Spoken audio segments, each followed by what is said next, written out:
안녕하세요. 써니 채널의 써니입니다. 오늘은 제가 그냥 이런저런 얘기를 해볼까 해요. 제가 시를 오늘은 낯쓰라고 했어요. 지금 이제 7월 말부터 한 8월 둘째 주까지는 다 여름휴가 시즌이잖아요.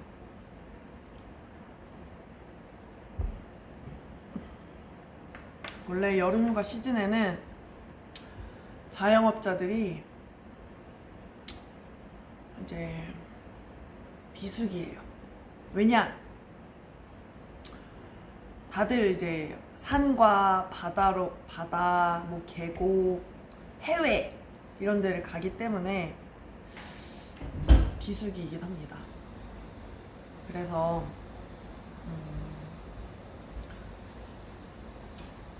저는 낮에 제가 예전에 한번 베트남 다낭 여행 갔었었는데 그때 체감 온도가 거의 35도였거든요. 지금 8월 6일 낮 날씨가 거의 그 베트남 다낭이랑 똑같아요. 완전 그냥 동남아 여름이랑 똑같아가지고 그러니까 낮에는 그냥 에어컨 틀고 집에 있고 차라리 좀 태양이 지고 식었을 때 이렇게 밤에 좀 그 시원할 때 그때 나가는 게 좋더라고요. 저 어떤 거 마시냐면요, 저는 청아 마셔요. 제가 저는 원래 별로 술을 좋아하진 않는데 예전에 제가 좀 좋아했던 오빠랑 같이 술을 마실 때 그 오빠가 제가 술을 잘 못 마신다고 하니까 청아를 추천해줬어요. 근데 이제 뭐 물론 소주 잘 마시는 분들도 계시겠지만 소주는 도수가 18도예요. 이게 도수가 올라가면 올라갈수록 좀 더 빨리 취하고 그렇거든요. 맥주는 한 5도 정도 돼요. 근데 저는 맥주는 배만 부르고 너무 탄산이 있어서 가스만 차가지고 별로 마시기가 싫더라고요. 근데 이제 이 청아를 그때 한번 마셔봤는데 저는 도수를 확인하니까 딱 13도예요. 13도. 그래서 뭐 저는 좀 소주 마실 때도 약간 알콜? 뭐 예를 들어서 뭐 학교에서 이제 실험 같은 거 하잖아요. 그럼 알콜 냄새 맡아봐라 말할 때 그런 냄새가 나서 저는 싫었고, 청아는 저한테 딱 맞는 술인 것 같아요. 그 다음날 숙취도 없고 그리고 깔끔하고. 그래서 청아를 마시긴 해요. 맥주는 너무 배만 부르고 살만 찌는 것 같아요.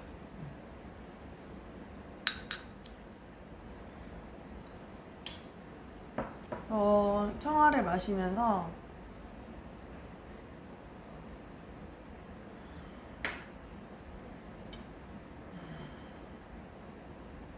오늘도 뭐 제가 일했던 거에 대해서 아니면 뭐 최근에 뭐 유튜브 알고리즘에 나왔던 이야기에 대해서 해보려고 합니다. 잘 시청해주세요.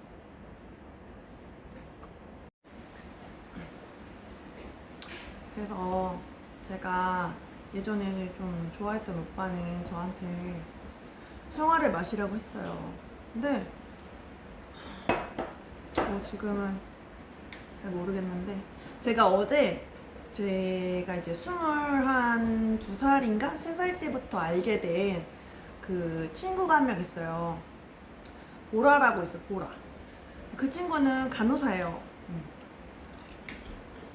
근데 이제 지금은 육아를 하느라고 이제 간호사 일을 하지 않고 있는데, 그 친구는 이제 남편이 삼성전자 이제 TV 파트 다니는 그런 분이세요. 그래서 인스타를 보니까 뭐 어린이날에 삼성전자 뭐 디지털 수원 사업장 가서 애기들이랑 같이 임직원들 이제 부모 임직원들 가족들 초청해가지고 어린이날 보낸 거 이런 사진을 올려놨더라고요. 좀 부럽긴 했어요. 왜냐면 우리나라는 제가 아무래도 대기업 다니는 분들의 자녀들이 좀 더 혜택이 많아요. 그래서 저도 조금 부러웠는데 그 친구가 간호사예요. 근데 이게 여자분들 직업 중에서 간호사란 직업은 좀 결혼을 빨리 하거나 되게 잘할 수 있어요. 왜냐면 제가 전 남자친구도 저랑 헤어지고 그냥 간호사랑 만나가지고 그냥 바로 결혼을 했거든요.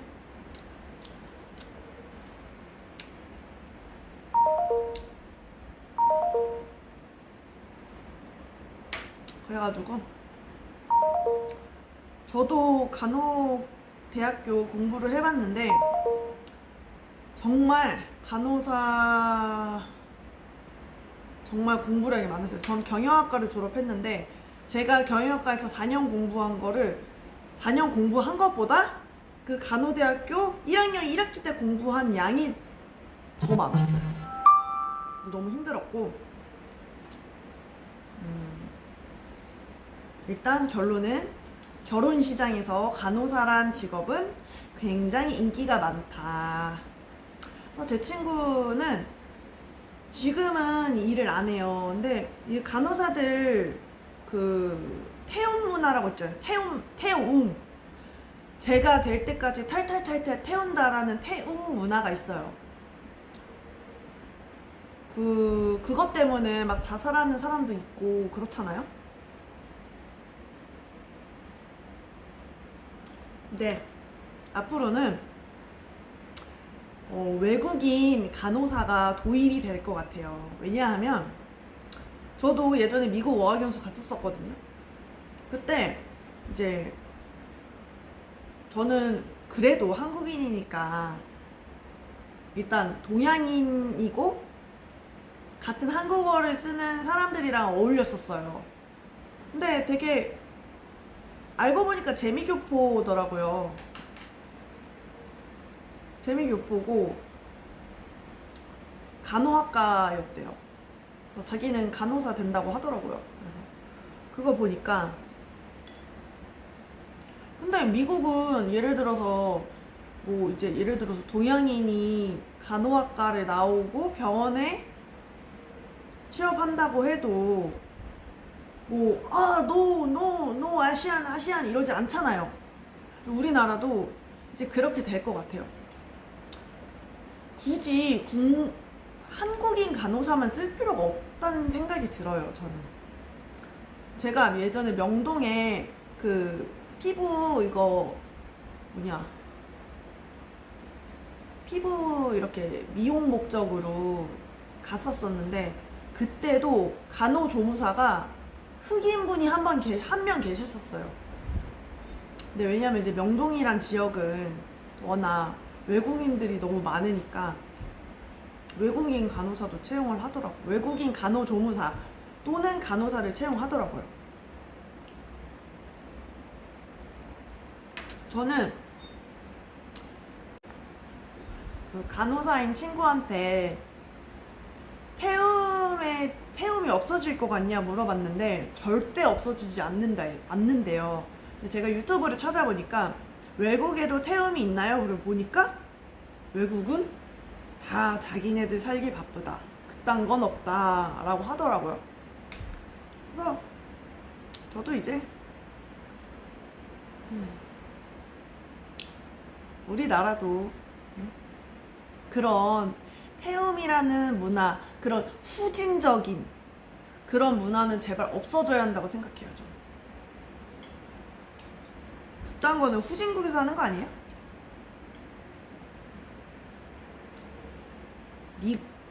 제가 뉴스를 봤어요. 오늘이 이제 8월 6일이잖아요. 3일 전에 일본은 이미 외국인 간호사를 도입했답니다.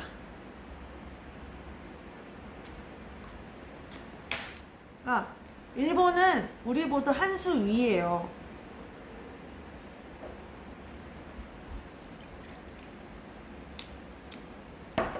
우리나라도 저는 지금 돈 때문에 간호학과를 4년째 휴학을 했어요. 그래서 이제 이번 여름방학이 지나고 나면 더 이상 휴학을 못해요.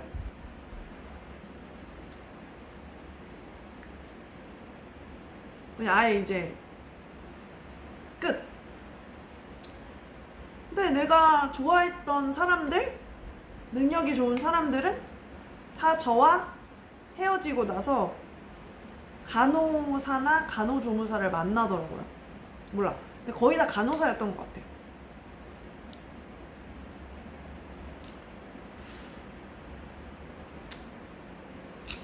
그래서 저도 간호사 면허를 따려고 한 건데 태움 문화라는 그 그지 같은 문화 때문에 못할 것 같은데 모르겠어요. 이제 9월이 되면 이제 9월도 별로 한 달밖에 남지 않았는데 9월이 되면 9월이 이제 제 그 마지막 9월에 제가 복학을 안 하잖아요. 간호학과에. 그러면 이제 끝이에요. 그 대학교는.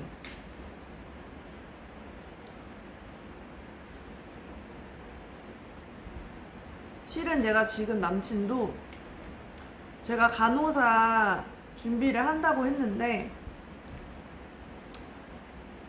대우가 달라지더라고요. 갑자기. 지금은 제가 용돈을 안 받아요. 간호사 준비할 때는 한 달에 용돈은 30만 원씩 줬어요. 그리고 뭐 시험 기간이다. 예를 들어서 공부하느라 힘들다 이러면 배달의 민족이나 쿠팡이츠, 요기요 이런 걸로 제 기숙사까지 음식도 다 시켜주고. 그리고 지금은 제 남자친구가 일주일에 한 번 만나는 것도 별로 안 좋아해요. 근데 제가 간호사 준비했었을 때는 일주일에 한 번씩 꼭 제가 있는 그 강원도 지역으로 와서 직접 맛집이나 괜찮은 곳도 다 알아보고 숙소까지 잡고 1박 2일로 일정을 하고 갔다니까요. 저는 간호사라는 그 간호 공부를 솔직히 계속 하고 싶어요. 도대체 간호사란 어떤 직업이길래. 지금은 제가 이제 자영업을 하잖아요. 아니, 자영업을 하니까 한 달에 2번밖에 안 만나요. 그리고 예전에 내가 간호 공부를 했을 때처럼 그런 의지가 없는 사람 없어요. 그래서 저도 좀 마음이 떠나긴 했어요.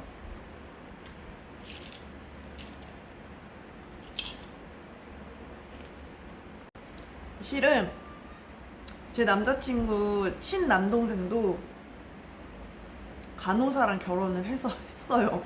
그리고 연애를 조금 오래 하고 그냥 안정적으로 결혼까지 한 케이스라서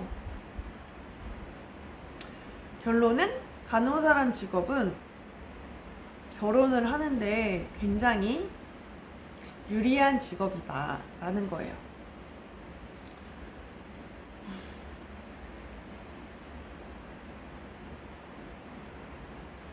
왜냐?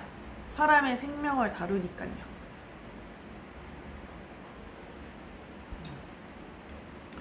제 친구는 이제 결혼 전에는 그 간호사들 3교대잖아요. 나이트 근무?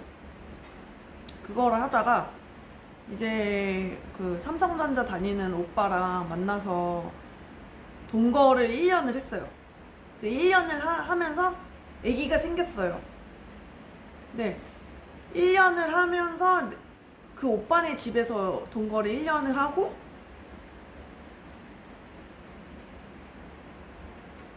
결혼을 이제 아기가 생겨서 결혼을 했는데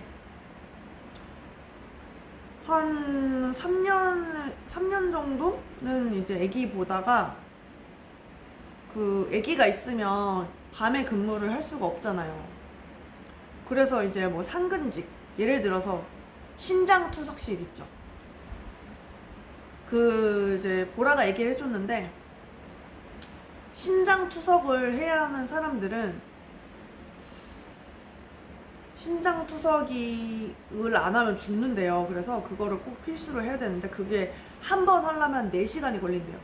근데 이제 신장투석 하러 오시는 분들은 병동에 있는 사람들이 아니에요. 그래서 이제 나이트 근무가 없었어요. 근데 또 거기서 태움을 당했나 봐요. 제가 이제 막 인스타그램이나 뭐 카톡 프로필 사진을 봐요, 저는. 근데 엄청 좀 안 좋게 이렇게 해놨더라고요. 그래서 내가 너 무슨 일 있냐 이랬더니 태움을 또 당했나 봐요, 걔가. 그래서 내가 이랬어요. 그러면 건강검진센터로 가라. 거기는 이제 보통 건강검진센터 간호사들은 오전 8시 출근, 5시 퇴근이에요. 얼마나 좋아요. 근데 그것도 이제 편하게 하다가 그건 편하게 했을 것 같아. 뭐 내시경실 했겠지? 그거 하다가 이제는 애기들 뒷바라지가 더 중요해서 이제 남편한테 생활비 삼성전자 다니는데 남편이 삼성전자를 다니는데 생활비를 180만 원밖에 받지 않는다고 하네요.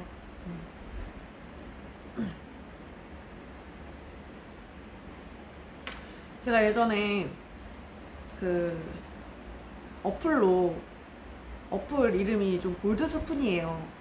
근데 여자는 이제 외모만으로 가입을 할 수 있고 아니면 직장이라던가 이런 재력 인증을 해서 가입을 할 수 있는 건데 남자는 그 다 서류상으로 인증을 해야 돼요. 다 결혼정보 회사급이에요. 그래서 그걸로 해서 이제 삼성전자 그 뭐 메모리 사업부 뭐 모바일 이쪽 핸드폰 쪽 사람들이랑 미팅을 했었어요. 한번 그냥 강남역 이자카야 나무에서 미팅을 했었었는데 그때 당시가 한 벌써 6년 전이에요. 2020년이겠죠? 그때 당시에 그 현직자가 말하길 성과급이 3천만 원이라 그랬거든요. 근데 뭐 지금은 더 올랐겠죠. 근데 이제 제 친구 보라는 남편이 그 이런 핸드폰이나 반도체 부가 아닌 그 TV 쪽이라 가지고 별로 그렇게 높지가 않대요. 그런데도 오 정말 해외여행 많이 가더라고요. 근데 저 보라가 인스타그램에 이러더라고요. 오빠랑 함께한 시간보다 앞으로 함께 할 시간이 많아서 너무 행복하다고 하더라고요. 저도 그런 사람을 만나고 싶어요.